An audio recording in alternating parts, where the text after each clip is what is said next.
10월 23일 수요일 신명기 11장 1절에서부터 15절까지 한번 읽겠습니다. 다 같이 신명기 11장 1절 말씀입니다. 신명기 11장. 그런즉 내 하나님 여호와를 사랑하여 그가 주신 책무와 법도와 규례와 명령을 항상 지키라. 너희의 자녀는 알지도 못하고 보지도 못하였으나 너희가 오늘날 기억할 것은 너희 하나님 여호와의 교훈과 그의 위엄과 그의 강한 손과 펴신 팔과 애굽에서 그 왕 바로와 그 전국에 행하신 기적과 기사와 또 여호와께서 애굽 군대와 그 말과 그 병거에 행하신 일, 그들이 너희를 뒤쳐줄 때에 홍해 물로 그들을 덮어 멸하사 오늘까지 이른 것과 또 너희에게 이곳에 이르기까지 광야에서 너희에게 행하신 일과 르벤 자손 엘리압의 아들 다단과 아비람에게 하신 일 곧 땅이 입을 벌려서 그들과 그들의 가족과 그들의 장막과 그들을 따르는 온 이스라엘의 한가운데서 모든 것을 삼키게 하신 일이라. 너희가 여호와께서 행하신 이 모든 큰 일을 너희의 눈으로 보았느니라. 그러므로 너희는 내가 오늘 너희에게 명하는 모든 명령을 지키라. 그리하면 너희가 강성할 것이요 너희가 건너가 차지할 땅에 들어가서 그것을 차지할 것이요 또 여호와께서 너희의 조상들에게 맹세하여 그들과 그들의 후손에게 주리라고 하신 땅 곧 젖과 꿀이 흐르는 땅에서 너희 날이 장구하리라. 내가 들어가 차지하리려 하는 땅은 내게 나온 애굽 땅과 같지 아니하니 거기서는 너희가 파종한 후에 발로 물대기를 채소밭에 댐과 같이 하였거니와 너희가 건너가서 차지할 땅은 산과 골짜기가 있어 하늘에서 내리는 비를 흡수하는 땅이요 내 하나님 여호와께서 돌봐주시는 땅이라. 연초부터 연말까지 내 하나님 여호와의 눈이 항상 그 위에 있느니라. 내가 오늘 너희에게 명하는 내 명령을 너희가 만일 청종하고 너희의 하나님 여호와를 사랑하여 마음을 다하고 뜻을 다하여 섬기면 여호와께서 너희의 땅에 이른 비 늦은 비를 적당한 때에 내리니 너희가 곡식과 포도주와 기름을 얻을 것이요 또 가축을 위하여 들의 풀이에 나게 하시니 내가 먹고 배부를 것이라. 너희는 스스로 삼가라. 두렵건대 마음에 미혹하여 돌이켜 다른 신들을 섬기며 그것에 절함으로 여호와께서 너희에게 진노하사 하늘을 다하다 비를 내리지 아니하여 땅이 수산을 내지 않게 하심으로 너희가 여호와께서 주신 아름다운 땅에서 속히 멸망할까 하노라. 아멘. 우리가 계속해서 우리 요즘 배우는 게 신앙의 핵심이 주님과 친밀히 교제하는 거라고 그랬죠. 그리고 두 번째는 주님의 우리 일에 우리가 동참하는 것. 그러니까 주님과 친밀히 교제하려면 첫 번째 뭐라고 그랬죠? 우리를 깨끗하게 해야 되고요. 그 다음에 주님을 더 알아가야 되고 하나님을 알아가야 되고 말씀을 통해서 알아가야 되고 말씀을 순종해야 되고 그 다음에 그 다음에 여호와 하나님을 우리가 마음을 다해 사랑하는 것이라고 그랬잖아요. 여기도 똑같이 나오는 거예요. 사실은 신약에 와서 우리가 주님의 보혈과 성령의 역사하심 외에 이 구약에서는 똑같이 나옵니다. 1절에 보세요. 같이 한번 읽어봅시다. 1절 시작. 그런즉 내 하나님 여호와를 사랑하여 그가 주신 책무와 법도와 규례와 명령을 항상 지키라. 여호와를 사랑하는 것, 하나님을, 그 다음에 명령을 항상 지키라. 하나님을 알아가면서 말씀을 지키라라는 것이에요. 지금 계속 그 얘기하고 있어요. 8절도 읽어봅시다. 그러므로 너희는 내가 오늘 너희에게 명하는 모든 명령을 지키라. 13절 같이 읽겠습니다. 내가 오늘 너희에게 명하는 내 명령을 너희가 만일 청종하고 너희 하나님 여호와를 사랑하여 마음을 다하고 뜻을 다하여 섬기면, 그러니까 우리가 여호와 하나님 우리 주님과 친밀하게 교제하는 핵심이고요. 그리고 우리 자신들을 깨끗하게 하고 하나님을 말씀 가운데 알아가면서 순종하는 삶을 살고요. 그 다음에 우리가 마음을 다해서 하나님을 사랑하는 게 하나님과 우리와의 관계가 우리의 삶의 모든 생활에 영향을 미친다라는 거예요. 그러니까 2절서부터는 7절까지는 2절서부터 7절까지는 과거에 하나님이 행하신 큰 일에 대해서 말씀하면서 이걸 기억하라고 그러죠. 2절 보세요. 너희 자녀 알지도 못하고 보지도 못했는데 너희가 오늘날 기억하라고 그랬어요. 기억. 이 과거의 일. 교훈 나오죠. 위엄 나오죠. 강한 손 나오죠. 표심팔 나옵니다.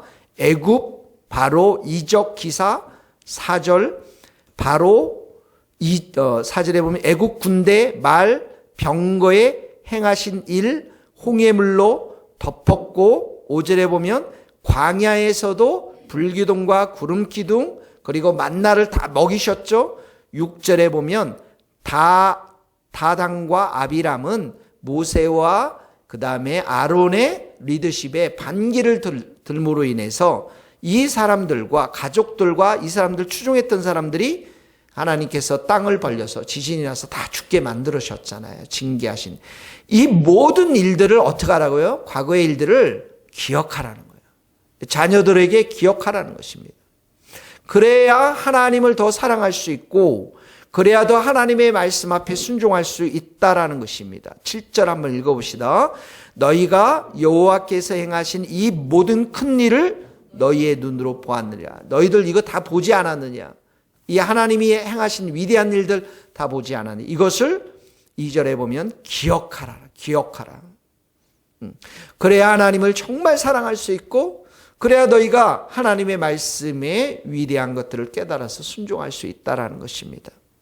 8절서부터 나머지 말씀은 미래에 대한, 현재와 미래에 대해서 말씀하고 있습니다. 너희가 말씀을 이렇게 잘 지키고 하나님을 사랑하면 8절에 보면 자, 강성이라는 게 나오죠.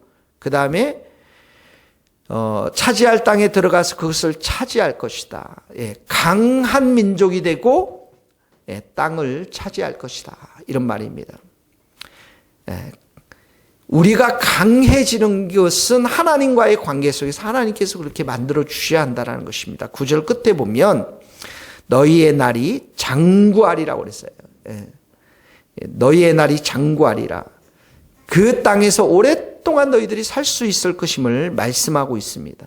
11절에 보면 하늘에서 내리는 비, 이 비를 내려서 비를 내려서 농사가 잘 되겠죠. 비가 내리니까. 12절에 보면 하나님께서 돌봐주시는 땅이 될 것이고 하나님의 눈이 항상 그 땅 위에 머물 것임을 말씀하면서 14절에도 보면 이른 비 늦은 비를 적당하게 내려서 곡식, 포도주, 기름 이 먹을 것을 풍성하게 할 것이며 15절에는 가축에도 이렇게 풀이 나서 먹고 배부를 것임을 말씀하고 있습니다. 그러니까 이 모든 이 과거의 승리의 삶에 이스라엘 백성들이 승리하면서 이렇게 애굽으로부터 출애굽했던 그 모든 것은 하나님 관계 속에서 나온 것이고요. 그리고 앞으로도 가나안 땅에 들어가서 이렇게 그 땅을 차지하고 장구하게 되고 농사일이나 모든 일들을 잘하는 것들은 하나님의 관계로부터 있을 것임을 말씀하면서 2절 말씀 여호와를 사랑하라. 그 말씀을 지켜라. 18절에 그 명령하는 것 지켜라. 13절에 너희가 말씀을 좀 청종하고 잘 듣고 청종이라는 말 안에 순종의 의미도 담겨 있습니다. 여호와를 사랑하라. 이 말씀을 계속해서 이야기하고 있는 것입니다. 자, 오늘 우리 적용해 봅시다. 너희가 오늘 기억하라고 그랬잖아요. 하나님이 이 땅 가운데 여러분 개인 가운데 베풀으신 은혜가 얼마나 많습니까? 우리가 구원받았던 사실, 또 우리가 정말 이만큼 산 것도, 또 우리의 삶 속에서 과거의 삶 속에서 하나님이 베풀어 주신 은혜들이 너무나도 큰데 중요한 건 뭐예요? 우리가 너무 잊고 지낸다라는 거예요. 나만 잊는 것이 아니라 자녀들까지도 그것을 일러주지 않고 있다라는 것입니다. 자, 오늘 첫 번째 적용입니다. 하나님의 위대하신 큰 일, 7절에 보면 큰 일이라고 나왔잖아요. 그리고 이제 2절서부터 계속 그 나오지 않습니까? 위엄, 강한 손, 이적, 하나님이 내 인생 가운데 이 행하신 그 많은 일들을 오늘 우리가 기억하면서, 기억한다는 건 뭐야? 하나님께 감사드리고, 하나님께 찬양드리고, 부지런히 우리 자녀들에게 알릴 수 있는 그런 하루가 될 수 있기를 예수님의 이름으로 축복합니다. 두 번째는 오늘 우리가 살아가는 삶 속에서 또 내일의 삶 속에서 가장 중요한 게 뭡니까? 밭에 일하고 논에서 일하고 그리고 나서 열심히 강한 우리 자신이 되는 것, 이것 이상으로 더 중요한 게 무엇이냐면 하나님과 우리와의 관계라는 것이에요. 그래서 두 번째는 우리가 정말 4절의 말씀처럼 여호와 하나님을 사랑하는 마음과 뜻과 힘을 다해서 하나님을 사랑하고요. 그리고 하나님의 말씀 앞에 순종할 수 있는 우리가 될 수 있으면 좋겠습니다. 우리가 하나님 말씀 앞에 순종하는 것 중에 교회적으로 가장 중요한 것은 무엇이냐면 12월에 있을 우리가 그 새생명 초청잔치입니다. 우리 주위에 있는 죽어가는 영혼들, 멸망할 수밖에 없는 그 영혼들을 우리가 기억하면서 그들을 위해 기도하고 또 축복하고 그들이 이곳에 와서 복음을 듣고 구원받는 하나님의 은혜의 역사가 있도록 우리가 그 말씀 앞에 순종하면서 하나님을 마음으로 늘 사랑하고 여러분이 오늘도 힘들고 어려울 때마다 예수님의 이름을 마음껏 부르면서 예수님 도와주세요. 예수님 역사해 주세요. 이렇게 마음껏 부르시면서 예수님이 여러분들을 우리 자신들을 돌보는 그 일을 통해서 또 예수님을 더욱더 의지하고 사랑하는 그런 복된 하루 될 수 있기를 예수님의 이름으로 축복합니다. 기도합시다. 하나님 감사합니다. 우리가 하나님께서 베풀어 주신 많은 은혜들이 있습니다. 구원의 은총과 먹을 것과 입을 것에 대한 은총과 자녀들을 향한 은총과 관계에 대한 은총들과 하나님 아버지 지금 이렇게 이만큼 사는 것도 하나님의 크신 은혜인 줄 믿습니다. 아버지 하나님, 우리가 이 은혜들을, 이 은총들을 잊어버리지 아니하고 날마다 기억하며 감사하며 찬양하며 기뻐하는 성도들 될 수 있도록 도와주시고 우리의 인생의 모든 일터에서의 가정에서의 모든 일들이 하나님과의 관계가 첫 번째임을 깨닫고 그 하나님을 더욱더 사랑하고 그 하나님께 더욱더 우리가 영광을 돌리며 더 하나님께 가까이 나가고 더 우리의 인생에서 예수님의 이름을 부르며 예수님만을 전심으로 의지하고 그분께 의존하며 살아가는 복된 하루 될 수 있도록 기름 부어 주옵소서. 12월에 있을 우리 새생명 초청잔치 하나님 아버지, 우리가 정말 죽어가는 영혼들을 위해서 기도하며 초청하는, 그래서 복음으로 구원받는 은혜의 역사가 있도록 기름 부어 주옵소서. 예수님의 이름으로 기도하오며 지금은 우리 주 예수 그리스도의 은혜와 하나님의 크신 사랑과 성령님의 교통하심이 우리 모든 성도들, 선교사님들, 이 나라의 민족과 북한 땅과 스코틀랜드 땅 위에 이제로부터 영원토록 함께 하시기를 간절히 축원하옵나이다. 아멘.